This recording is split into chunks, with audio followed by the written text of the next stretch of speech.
Assalamualaikum warahmatullahi wabarakatuh. Waalaikumsalam warahmatullahi wabarakatuh. Bismillahirrahmanirrahim. Bismillahirrahmanirrahim. Alhamdulillah semuanya. Apakah sehat semua? Alhamdulillah sehat. Hari ini kita akan melaksanakan kegiatan pembelajaran seperti biasa, sebagaimana yang sudah kita lalui beberapa hari lalu. Namun sebelum kita masuk kegiatan pembelajaran, alangkah lebih baik apabila kita semuanya berdoa kepada Tuhan Yang Maha Esa. Al-Hadiniyah wa Qurniyah Rasulullah Bangul Fatihah.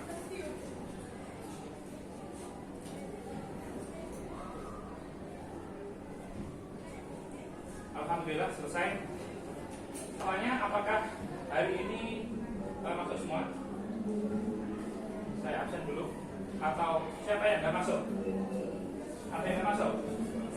Semuanya anak-anak, kita hari ini akan belajar tentang bab 4, yaitu mengenai akhlak terpuji. Ya. Bila pada pertemuan sebelumnya kita kemarin membahas tentang akhlak tercela atau dosa-dosa besar, apakah masih ada ingat dosa besar yang kemarin kita bahas? Yang pertama adalah apa? Membunuh. Ya. Kemudian ada liwat, ada lagi terus kemudian ada juga meminum khamr atau mengkonsumsi khamr. Itu semua adalah dosa besar yang sudah seharusnya kita hindari. Dan sampean kan setiap hari sudah pernah, bahkan setiap hari harusnya berpakaian sudah, berhias sudah. Kemudian melakukan sebuah perjalanan. Kira-kira yang sampean lakukan itu sudah sesuai dengan adab yang diajarkan apa belum? Sudah. Yakin? Sudah? Mari coba. Iya, betul sudah. Apa? Terus pertanyaan selanjutnya gini. Dalam setiap aktivitas itu alangkah lebih baik kalau kita itu mempersiapkan dulu ya. Disiapkan dulu supaya nanti kegiatan bisa berjalan dengan maksimal. Nah, saya akan tanya kepada teman semua, kira-kira yang tadi malam belajar siapa? Angkat tangan coba. Masuk nggak ada yang belajar? Oke. Zida, siapa lagi?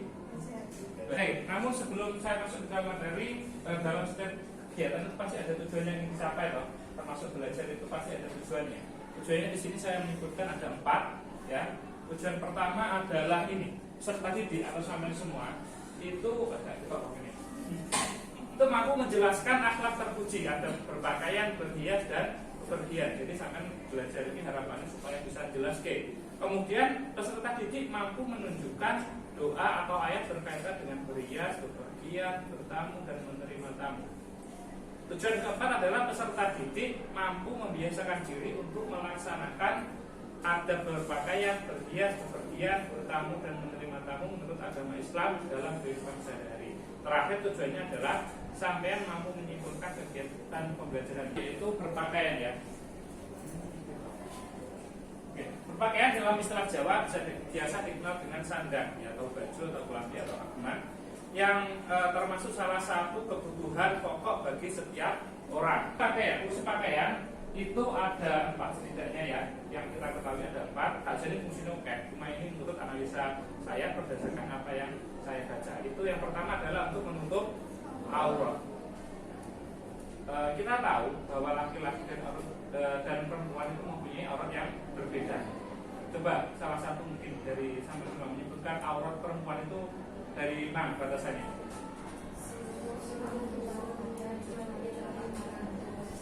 Oke, betul.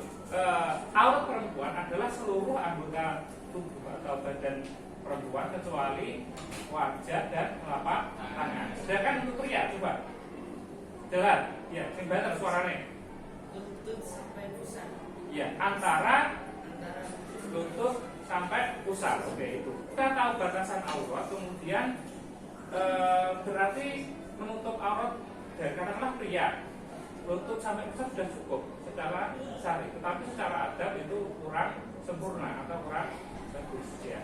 Jadi sebaiknya yang sopan. Kemudian fungsi pakaian kedua adalah sebagai alat perhiasan. Jadi ada gaya lambi, kita pakai baju itu selain sebagai alat menutup aurat juga berfungsi sebagai perhiasan. Kemudian fungsi yang ketiga adalah melindungi diri dari cuaca panas, dari cuaca ekstrim, misal lagi dingin banget maka pakai jaket. Kemudian yang terakhir adalah sukunya sebagai petunjuk identitas. Kemudian ada berpakaian itu ada beberapa, ini diantaranya saya tuliskan. Yang pertama adalah disunahkan memakai pakaian yang bersih. Apakah boleh pakai pakaian yang bersih, yang kotor? Boleh, tapi itu kurang sopan, sudah kurang nyaman loh kalau sampai pakai gatal dan sebagainya. Kemudian adab yang kedua adalah pakaian laki-laki tidak boleh menyerupai perempuan. Oh, oke nih, saya senangani gawe pakaian perempuan, ada nggak? Tidak ada. Sekolah ada tentang tobat, untuk orang. Kemudian menghindari pakaian untuk saling pamer. Jadi kami gawe pakaian yang bahannya apik, bentuknya sempurna bagus, jangan digunakan untuk pamer. Kemudian selanjutnya mendahulukan bagian kanan saat memakai. Jadi pas gawe itu kita mendahulukan bagian tubuh yang kanan, tangan atau kaki atau sirah, kita masukkan yang kanan dahulu, kemudian diikuti yang kiri. Terus terakhir adalah disunahkan memakai pakaian yang berwarna putih. Selanjutnya sebab yang kedua adalah tentang berhias. Ya, di sini dikatakan secara istilah berhias dapat dimaknai sebagai upaya setiap orang untuk memperindah diri dengan berbagai busana, dengan berbagai aksesoris, biar kita lebih menarik. Pakaian itu kan kita polos, kita biasa standar, tapi dengan kita berhias, berpakaian yang lebih modis itu menjadikan diri kita lebih percaya diri, menjadikan lebih indah, lebih indah. Nah, pertanyaannya bagaimana sih adab ketika kita berhias? Yang pertama kita harus menata niat yang lurus. Jadi niatnya berhias itu bukan dalam rangka untuk bermaksiat. Karena saya pakai pakaian yang rapi, berjas, berdasi, kemudian wangi. Tujuannya bukan untuk pamer, tujuannya bukan untuk menarik orang yang diharamkan untuk dilihat.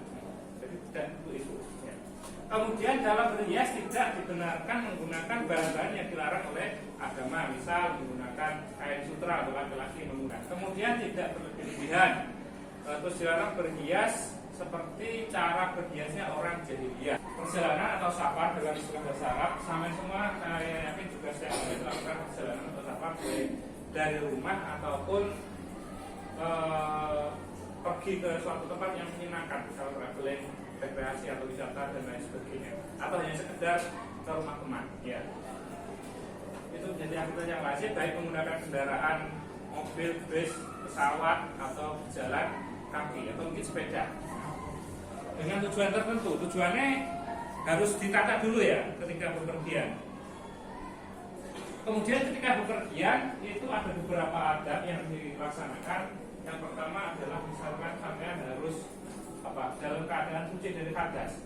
Jadi misalkan mau bepergian wudu dulu. Enggak hadas kecil, hadas besar mungkin mandi, hadas besar kok. Kemudian membaca doa, ini doanya. Bismillahirrahmanirrahim. Subhanalladzi sakhkhara lana hadza wa ma kunna lahu muqrinin wa inna ila rabbina lamunqalibun.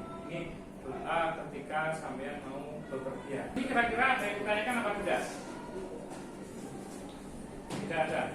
Oke, kalau tidak ada yang ditanyakan, selanjutnya kita akan berdiskusi ya terkait dengan materi yang sudah kita bahas. Tolong dibentuk jadi 3 kelompok ya. Kelompok ini, katakan baris ini kelompok 1, baris ini kelompok 2, kelompok sini kelompok ke-3 ya. Silakan masing-masing dari ketua kelompok perwakilan salah satu rumah kehidupan untuk mengambil kertas sebagai bahan diskusi. Oke, kelompok 1, silakan perwakilannya. Kelompok 2.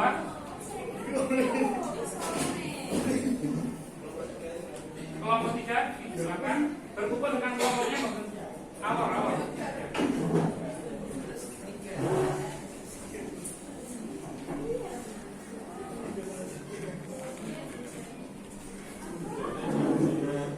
Oke, berkumpul dengan kelompoknya kemudian berdiskusi. Saya kasih waktu 15 menit ya. Apa itu membacakan hasil diskusinya? Silakan kelompok 1, coba siapa? Jalan, silakan dibacakan hasil diskusinya. Sini.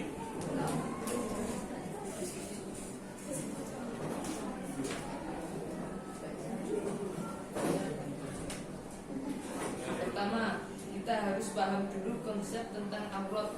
Aurat adalah suatu hal yang harus ditutup jika dikarenakan ketika aurat terbuka bisa menjadi sebab tidak sahnya sholat.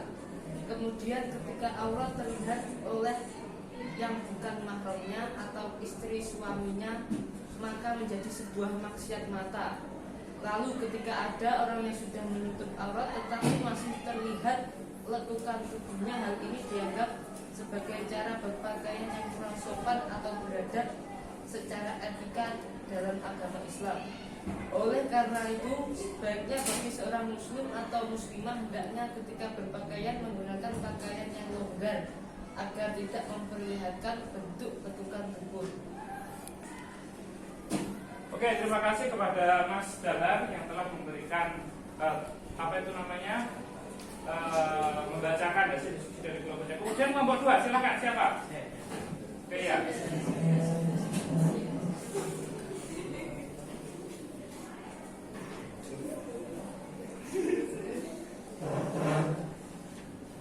Oke, silakan. Bismillahirrahmanirrahim. Cara hukum menggunakan tato pada tubuh adalah haram. Alasannya adalah pertama, karena bertato termasuk menyakiti diri.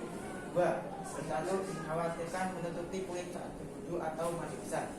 Ketika bertato itu menyerupai membuat tai lalat atau andeng-andeng dalam bahasa Jawa, yang merupakan sebuah larangan menurut Imam Nawawi dalam kitab Sulamun Taufik. Oke, Terima kasih. terima kasih. Ada tanggapan? Bentar, ada tanggapan? Oke, kalau tidak ada, iya, silakan. Bagaimana kalau tatonya bisa meresap air? Tidak apa-apa. Intinya tidak menutupi kulit saat berwudu atau mandi besar. Sudah. Oke, terima kasih tanggapannya. Kemudian kelompok 3, silakan diwakili oleh siapa? Dibaca saja hasil diskusinya. Oke, silakan. Assalamualaikum warahmatullahi wabarakatuh. Waalaikumsalam warahmatullahi wabarakatuh. Sebagai seorang muslim, sebaiknya kita menerapkan adab atau etika ketika melaksanakan sebuah perjalanan seperti bepergian dalam keadaan suci, berpamitan, doa ketika akan berangkat dan seterusnya. Sampai di jalan kita tetap menjaga adab kita. Akan tetapi apabila kita menemui orang di jalan yang tidak mempunyai adab ketika bepergian atau dalam sebuah perjalanan, paling tidak kita haruslah minta dalam hati, karena kita tidak bisa mengertinya, dikarenakan kita bukanlah orang yang mengenalnya, dan apabila kita tegur bisa jadi malah akan menimbulkan masalah baru. Oke, ada tanggapan terkait dengan pertanyaan ketiga dan jawaban ini? Saya kira sudah bagus sekali ya. Oke, terima kasih atas jawabannya. Alhamdulillah hari ini kita diskusi, kita belajar berjalan dengan lancar, baik. Semoga apa yang kita lakukan hari ini bisa bermanfaat bagi kita. Namun sebelum saya tutup kegiatan kita hari ini, saya ingin bertanya beberapa hal kepada sampean semua. Kira-kira kegiatan kita hari ini menurut sampean itu ada kekurangannya apa tidak? Misalkan dari penyampaian saya, kira-kira terlalu cepat atau menggunakan bahasa yang kurang mudah dipahami apa tidak? Ya. Tidak. Tidak. Apa? Kurang lambat atau terlalu cepat? Pas. Kemudian bahasanya ada di mana bahasa? Saya tidak. Karena saya orang Jawa, jadi kadang-kadang masih tercampur bahasanya ya. Oke, itu. Kemudian refleksi dari saya pada sampean adalah mungkin ketika kegiatan pembelajaran usahakan jangan menggunakan HP untuk mainan ya, kecuali diminta oleh Bapak Ibu guru untuk digunakan sebagai fasilitas kegiatan pembelajaran. Pertama, yang kedua, saat pembelajaran usahakan fokus, jangan ngobrol sendiri dengan temannya. Ya. Terus apabila ada pertanyaan yang ada pernyataan dari guru yang menurut saya kurang pribadi, silakan angkat tangan dan bertanya, jangan sungkan, jangan malu. Itu saja yang bisa kita bahas hari ini. Mohon maaf apabila ada kesalahan dan sebagainya. Saya tutup. Wassalamualaikum warahmatullahi wabarakatuh. Waalaikumsalam warahmatullahi wabarakatuh.